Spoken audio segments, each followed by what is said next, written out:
I teased the idea of first guns, because I don't know if we've talked about this before.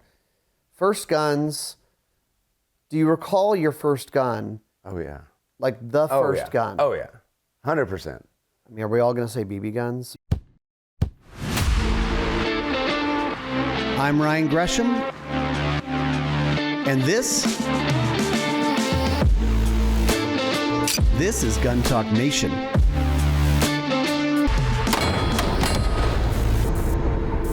Gun Talk Nation is brought to you by Range Ready, Guns and Gear, Safariland, and Hodgdon. Hello there. Welcome into Gun Talk Nation.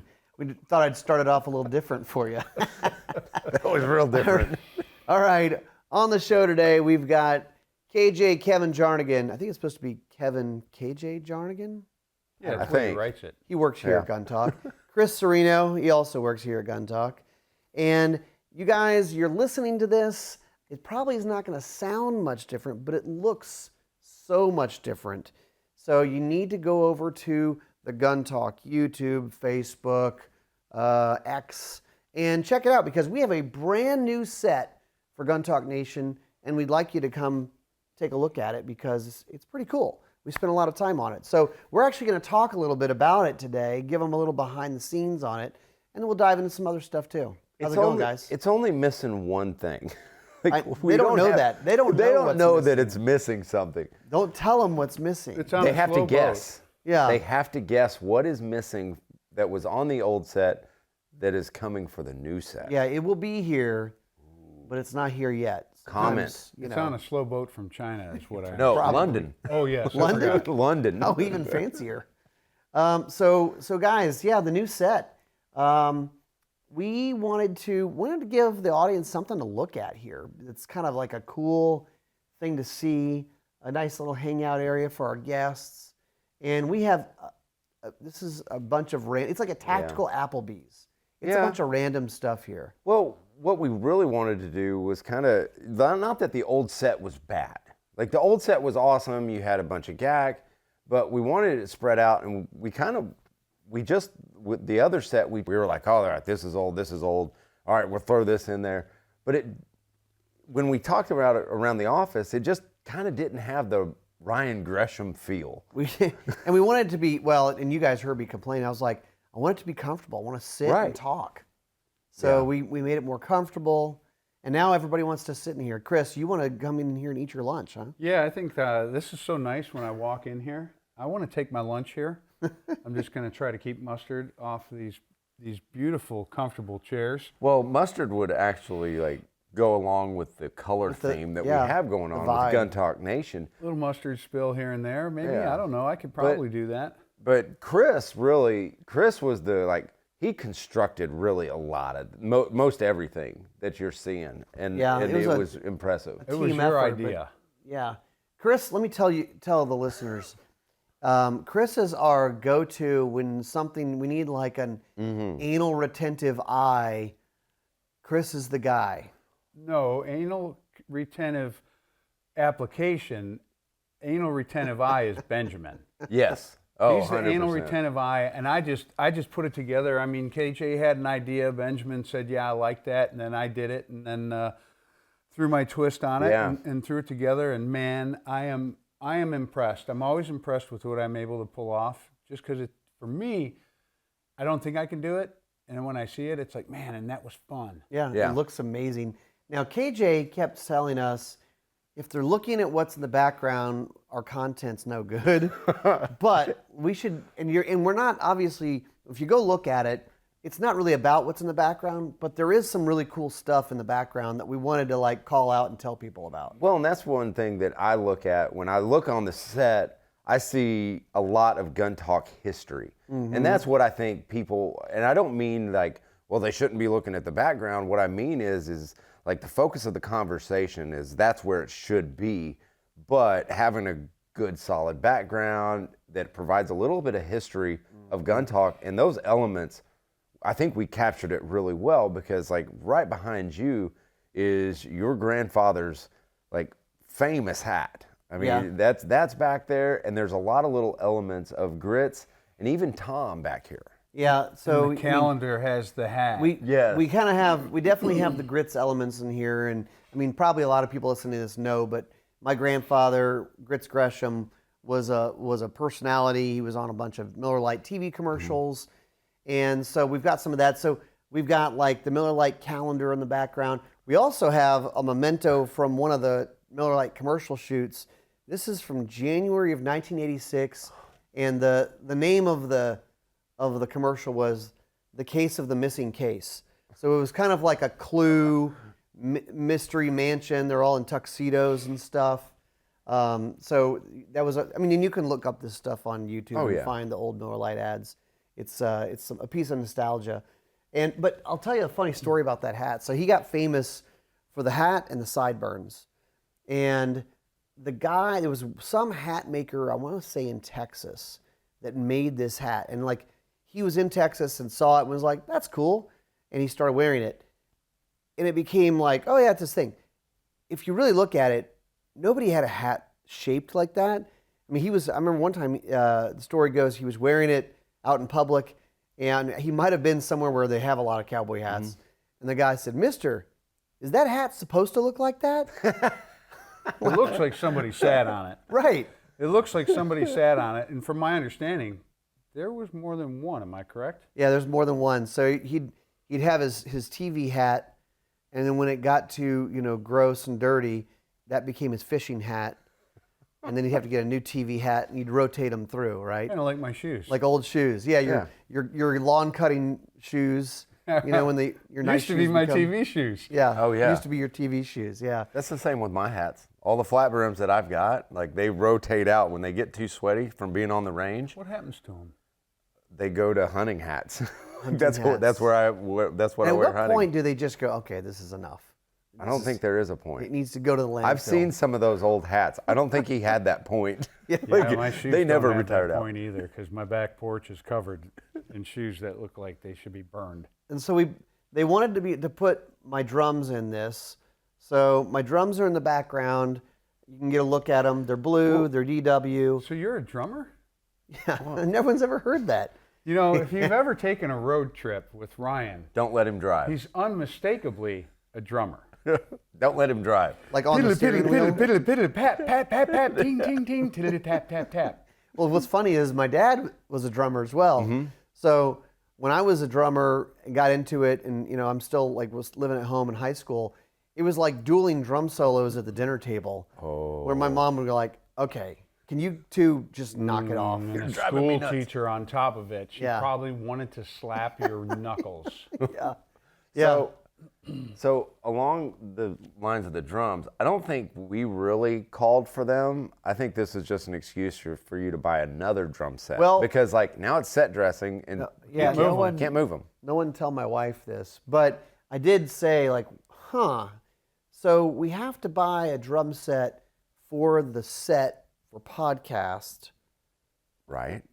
so I have to get another one. Oh, darn. Man, dang it. That's Oh, the rats. funny thing. Guitar players end up with lots of guitars, but drummers don't usually end up Right. with lots of drum sets because where are you going to put them? Yeah. Well, there's one other thing that's still missing, and I have to. I'm gonna get it today. I'm gonna order it today, because you see this mammoth alligator behind me. Yeah, 10.5 footer. There is Florida gator. a prime spot for me to hang a rubber chicken over its mouth, and that is on my list, because if that thing's not jumping up to the bait, then what is he doing there? Benjamin, He's just hanging out. Benjamin, he was the guy overseeing to make sure this looks good. He may veto you on that. He No, may. Benjamin wants it. Benjamin Really? wants, oh yeah, Benjamin's like, oh yeah, we want the chicken. Rubber chicken. I have a question. What's the story with this old trunk? Because there's an old, big, giant The old trunk. steamer trunk. Yeah. Yeah, that was from my mom's side of the family. I think it was Aunt Dovey or maybe her relatives. And when they came over from Europe, that was everything they owned was in that trunk on a ship. No kidding. Yeah, so that's been in the family for, I don't know, a long time, 100 years or more. Yeah. The old steamer I'm trunk. glad I didn't break it moving it in here. And speaking of Tom, I have to say that there is an ever-growing remarkable resemblance to Grits as Tom is getting older, and I look at some of these pictures with Grits. Oh my God, it's Tom with sideburns. Yeah. Tom should start growing his sideburns out. I think we should lobby for that. Okay, we'll start Maybe an online poll. Online thing, a movement. Listen, I did the mustache thing for a couple months. Thank God that's over. I know. Jeez. Man, when I put a hat on, I look more like Jerry Mitchell than I look like anything. And I love Jerry, but I don't want to look like Jerry. Well, any big change like that, like anybody who's ever had their dad or just a friend, it's like, I can't look at anything but the mustache. What are you doing? Yeah. What's with this Man, mustache? put a hat on, and it's all you could see. Or if somebody's always had a beard and then they shave the beard off, you're going like, what in the heck just happened? Oh, yeah. We also have, because, you end up with really weird gun things over the years. For some reason, we have a few cases of linked 50 cal, 50 BMG. I don't know why we have it, but we have it. I don't know where it came from. I think The back Tom room Gresham's. is where we got it from. Tom Gresham's fault. I blame it on Tom. Yeah. 100%. That's Well, who I would blame it on. guys, people are buying guns. We've got new adjusted NICS checks. We're going to talk about that. We're also going to talk about first guns and all that right after the break. You know Hodgdon. They're the gunpowder people. Let's talk about Hodgdon CFE Black, or BLK, actually. It's a spherical propellant. It's designed specifically for the 300 Blackout cartridge. It also includes their CFE, their copper fouling eraser ingredient. Top accuracy with less barrel cleaning time. We can all like that. It's also great for other smaller capacity cartridges like the 6.8 Remington, the 7.62 x 39 Russian cartridge. But check it out. It's from Hodgdon. It's the CFE Black BLK over at Hodgdon.com. You know, we can all improve on our shooting. And we have Range Ready Studios where we teach people how to shoot even gooder. Some people say better. I say gooder. RangeReadyStudios.com. We have pistol classes. We have rifle classes. We can help you become the best shooter possible. You'll be safer, more competent, and just better at the range. So go check it out, RangeReadyStudios.com. A new season of Guns and Gear is on the air. The best, the coolest, the newest products out there. You can watch it on the Outdoor Channel as well as Sportsman Channel, and you can also see it on all the Gun Talk channels, YouTube, Facebook, X, all those places. But check it out, a new season of Guns and Gear is out now. Safariland's latest upgrade to its award-winning inside the waistband holster, the Incog X Cordura wrapped holster. This is engineered for low-profile, everyday carry that doesn't compromise on performance. It's available in multicam, black multicam, and M81 woodland camo. Designed for optics-ready pistols, the clip strut system adds concealability by pushing the grip of your firearm closer to the body, ideal for appendix carry under light clothing. It has adjustable retention and cant, so you can fine-tune your draw. It has an attached mag caddy that comes standard. It's not just tactical, it's tailored. New from Safariland, the Incog X Cordura wrapped holster. So welcome back. Yeah, you guys go check it out. We do record this as a video, and this is kind of turning into more of a talk show than a podcast. It's a podcast talk show. It's a talk podcast show, and they can go watch it. A pod show. It's a pod show. Ooh. Tim. Well, that's why Tim. that's why I wore a visually stimulating shirt. Yeah, we won't tell them what's on the shirt. So if you want to see what's on Chris's shirt, it's fantastic. It's bold and daring. It's Dirty Harry. It's great.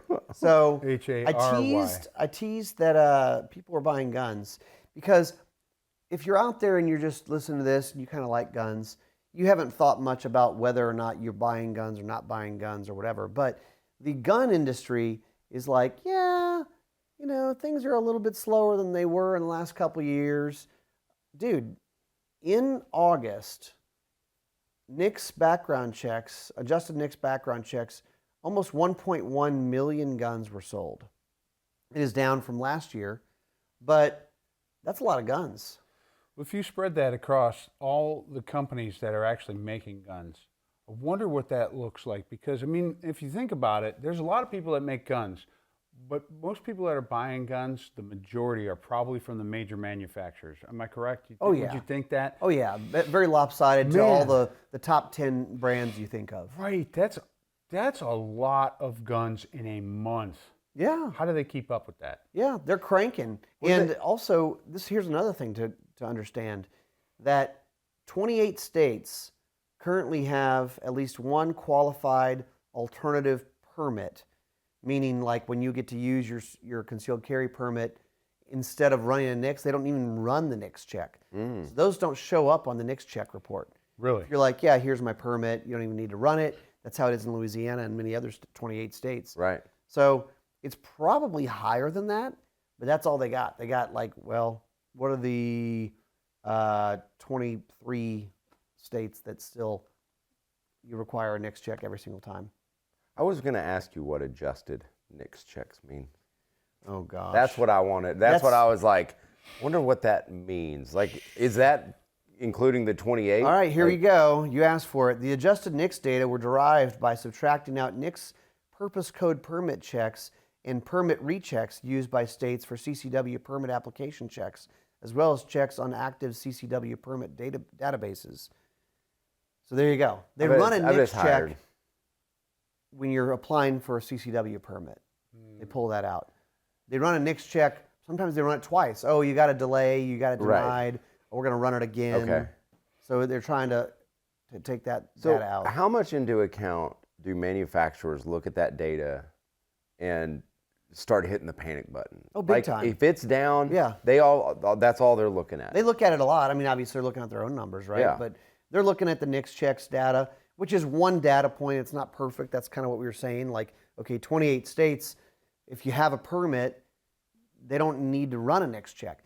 Now, I'm pretty sure if you're buying a suppressor, they also run a NICS check, right? Yes.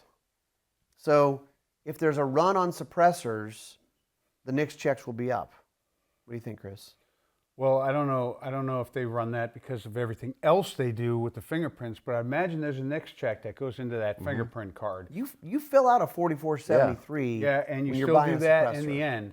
Yeah. But it probably is not twice. It's probably one or the other. So yeah, there's probably one there. And there's definitely a run on suppressors right now. Well, is there a run on suppressors now, or can we expect that in January? Oh, we're gonna. I'm gonna look. More. If you listen to Gun Talk Radio, we're talking about this. Either you're gonna hear it or you just heard it.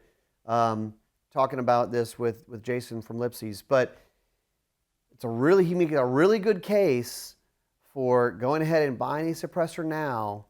Don't wait. He makes a really good case for it because here's the deal, everybody. Yes, the $200 tax stamp, that $200 fee is going away in January. So some people are like, I'm going to wait till January. Well, guess what? The suppressor companies don't want to wait. They don't want to have like almost no sales between now and January. So they said, you know what? We're going to have a $200 rebate or whatever. They're basically kind of eating that cost and saying, don't wait. It's the same now. It'll be the same in January. But what's going to happen if a lot of people wait is ATF is going to get loaded down. And if there's a bunch of people buying, all of a sudden that 48-hour wait time could turn into a 6-month wait time. Which is actually 2 days. Like Joel, who works here with us, Joel just got his last one. He got it in 48 hours or 2 days, whichever you prefer to say. It's almost the same. It is almost exact. It's like 6 of one, 7 of another. But like 48 hours, that's like less than 3 days. Yeah, it's a lot less than 3 days. As a matter of fact, it's a whole third, 33% less than 3 days. When I used to play gigs, we'd say we have CDs for $10, 2 for $20 if you want. Yeah. Jeez. Who here remembers, though, the 11-month wait? 11? 12-month. My 12, 18 14. months. I had, 18, I had one that went like 14, 16 months. I don't know when that was, but it was ridiculous. They had to have had one person. Well, I'm in the band camp with It was that KJ. scene from Zootopia with the sloth. Yes. How may I help you today? That's going Sir. fast. Yeah, it's actually much slower in the movie. I'm in the band camp with KJ right now. Gone are the days of me wanting to have a 30 cal can with either direct thread or QD mounts on the variety of rifles I want to use it on, because I am obviously an accuracy-based person, and I do know that, you know, when the suppressor's on there, it threads on a certain way. It threads on, it should go on the same way. If I've got two of the same kind, I've got them marked so I don't use them on different rifles, because I have a feeling it's going to influence my accuracy, okay? Yep. And harmonics. Yep. And at this point, I want one on every gun that I love. Yes. I want one on every hunting gun that I love to hunt with. I want one on every 22. I don't care if I shoot it a lot or not. I'm going to say something crazy to our audience. Uh-oh. You might have enough guns. What? And for now. For now. Oh, I know where you're going with this. Yeah. And let's go ahead, instead of buying like a ninth polymer pistol, perhaps you buy a suppressor. And ammo. Or 3 or 4 of them. And So here's my question. How many guys or gals out there are delaying buying a suppressor because they're like, well, it's not going to take that long to get it in and get it back, and so I'll just wait. And they push off until it's too late, and then it's back up to 6 months or something like that. And I think there's a lot of too long people. for me. Yeah. Oh yeah. Because when I want my suppressor, I want it now. And I will say one more thing, Ryan. I know you want to move on, but I am so averse to shooting guns without suppressors anymore, because we shoot them so much. When you and I go out there, tell me I'm wrong. Oh, yeah. I can't Every say that. time we go out there, it's like, no suppressor for this thing? I know you go, ooh, this is going to be a big boomer. Especially when it's got a muzzle brake or something on it. It is. If you don't have a suppressor, if you haven't experienced suppressors, they are mufflers for your gun. It's a muffler for your gun. Yeah, it's You're great. going to get tired of driving a hot rod car, those droning mufflers, all that stuff. You put a muffler on it, all of a sudden it's like, wow, I enjoy driving this car again. Yeah. It is the same thing with your guns. Yeah. I used to like Back to glass you. packs on my trucks. All right. Well, I teased the idea of first guns, because I don't know if we've talked about this before. First guns. Do you recall your first gun? Oh yeah. Like the first gun? Oh yeah. 100%. I mean, are we all going to say BB guns? Mine's- Maybe let's You go can't beyond say BB guns. you can't say BB. You can't count All right, that. beyond I'll tell BB you, guns. my first gun is right now sitting in my living room, and it goes outside with me every day when I walk the farm. The first gun you ever The bought. first gun. Well, I didn't now we're buy it. talking My about- dad bought it for me. Okay. That's what I was going to What was ask. it? First Because gun it you was my bought, first or gun. first gun No, like, just that was given to like you? a real gun. You could be when you were a teenager and your dad gave it to you or something. But like a real gun. Because I remember the first one I bought, but I also remember this Yeah. one because my dad bought it for me, and I still pack it every day out on the yard. What is it? It's an Ithaca Featherlight 97. They call it 12 gauge? 87. Yeah, 12 gauge. I just had to replace the magazine tube spring in it because, man, it would not push the shells down. It kept jamming up, so I just went in the garage. I was like, yeah, it looks right, and I cut a new spring out of the springs I have. I didn't make made it. I one? have shotgun springs because when you shoot 3-gun, that's all you do is tune shotguns. And I have wheels of springs from Mark Roth and X-Rail and stuff. Yeah. I just put a new spring in it, and it runs like a top, and it's still beautiful. And almost every major scratch on it, I know from where it came and what hunt it was and what rocks I laid it on when getting out of the boat, whatever. Really? What did the spring look like when you pulled out the old one? Straight. It was like It was not curly? No, it was like a noodle. I mean, it's so soft. I saved it. Really? 'Cause it is. Because he saves everything. I do. You never know what you're gonna need. Oh gosh, I might use this one I day. mean, it is a noodle. I mean, Yeah. Chris has I've never seen 7-inch pieces of 2x4. Oh yeah. that everywhere. Might use this one day. Yeah. I used one yesterday to hang that dartboard. It's the biggest victory ever when you go. Yes, I knew it. I knew it. I knew I was going to Been get it. saving this piece of wood for 18 years. Do you still have your first gun? Yeah. What was it? Yeah, a Remington 870 Youth Model 20 gauge. Really? It was awesome. Awesome little gun. And it's tiny. I mean, it's a Youth Model 20 gauge. Yeah. See, I didn't get mine until That's I fun. was like 18. Yeah. So mine's a full-size gun, but I appreciate that. It's fun. Especially when you have kids. I need to put a new recoil pad on it, though. The recoil Yeah. pad is, it Crystalline? used to be rubber, and now it's just a solid thing. It doesn't, brick. there's no squishiness Yeah. to it. Send it back to Remington. They'll do it. Yeah. You can do it Remington. yourself. Remington Why couldn't you in joke? in Columbus, Georgia.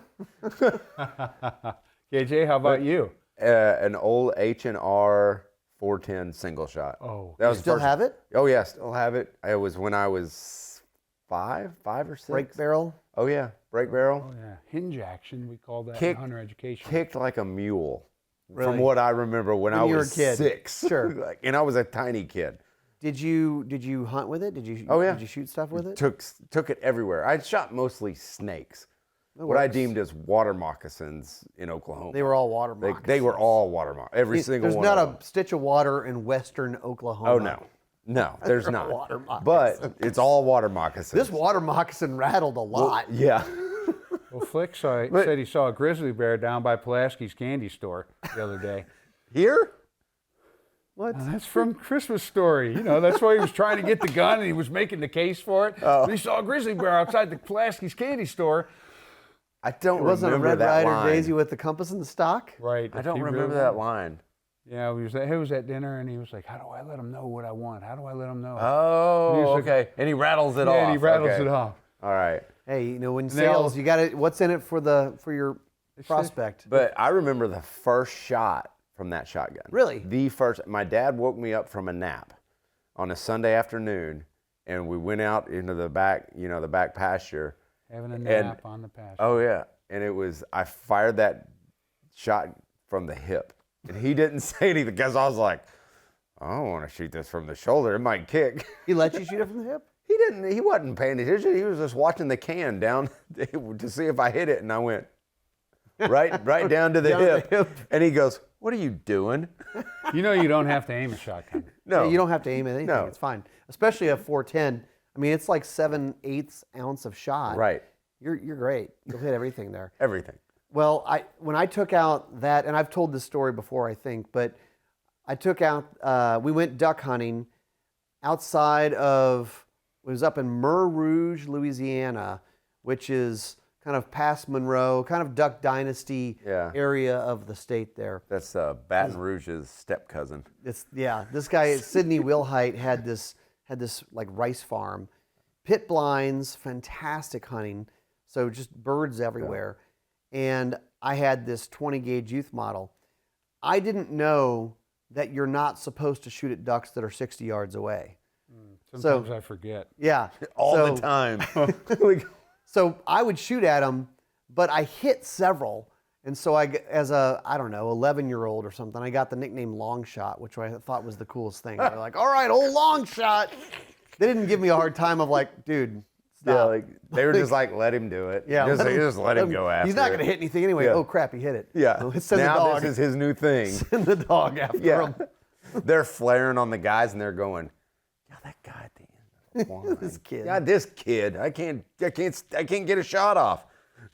He hears a Well, call. you know, lead number 4 is, no, I'm just kidding. Yeah. The first gun I actually bought for myself was a Ruger all-weather 22 Magnum, and I still have that, and it has an old Burr scope on it, which I did take out of the safe and straighten out because I mounted it when I was young. Have you ever had a, probably you guys haven't, but I'm, Uh-oh. because you guys take care of your things. Have you ever had a gun that has a scope on it that's been sitting in a safe or in a closet or whatever for so long that front objective lens that's facing to the sky As dust. is just like coated with who knows what? You're like, I need to get out Windex on this thing. More than one. You probably in my shouldn't use AR Windex in my on it. bedroom right now is Yeah. heavily coated. I would say on the it's red guns that are out regularly because everything that's in my safe, like I try to touch it like every year, like I reorganize the safe and that gives me an opportunity to go in and clean everything down, wipe everything down, inspect everything. Right. Like, that's kind of just You my should. process. You should go through everything and wipe it down and maybe make sure there's not a dirt dauber building a nest inside the barrel. Couldn't get You know. my torch to work the other day because the dirt daubers were in it. I was out Yeah. in beehives. Couldn't Yeah. get the torch to light my Look, smoker. everybody, we have a bit of moisture and Yes. all of the bugs in South Louisiana. Oh, yeah. I always say, if you want to find a bug in your house in Louisiana, move something. There's bugs everywhere. lift up a rug, move a chair, Yes. push something aside, and man, you're going to find it. And Yeah. sometimes they're alive still. It is funny because people who are not from here, and they're like, "What? There was a roach in this house," or something like. Not "Yeah, a roach, Louisiana." it's a palmetto bug. It's They're really big. That's a soft sell. It's like a giant roach, right. but we call them Yeah. and a nutria is a swamp rabbit. Yes. Yeah, they're delicious. It's a palmetto bug. There's a difference. My house is not dirty. Yes. Yeah. So I don't know what we're gonna do with this linked 50, but I think we'll just leave it on set because I don't have anything Well, it that's looks gonna cool. shoot that. I have no desire to shoot a 50. I've shot enough of them. Yeah, I have you- shot them suppressed, and it's way more pleasant. Well, of course. 50 is kind of like it's sort of a novelty unless you're really trying to lay down some fire. I mean, you shoot it, it goes woof, and they're like, "Did you hit anything?" I don't know. I Like, don't know. Give it a second. You'll see it yeah, fall there's down. dust everywhere. It's just going to fall down. Keep your mouth closed because whatever's on the ground is going to end up in your mouth. I like to shoot with my mouth open. Hey, I've probably done it on TV. People Yes. probably see me. I'm like,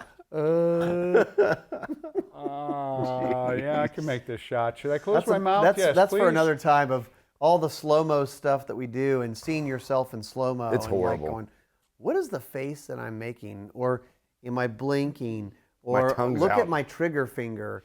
Oh, I really do come off the trigger. And then, Michael of course, says- the internet experts are like, you're slapping the trigger. I'm like, maybe a little bit, but I'm hitting it. So Michael says, we're going to have to do that again. Why? Why? It was a great shot. Your mouth was open. Yeah.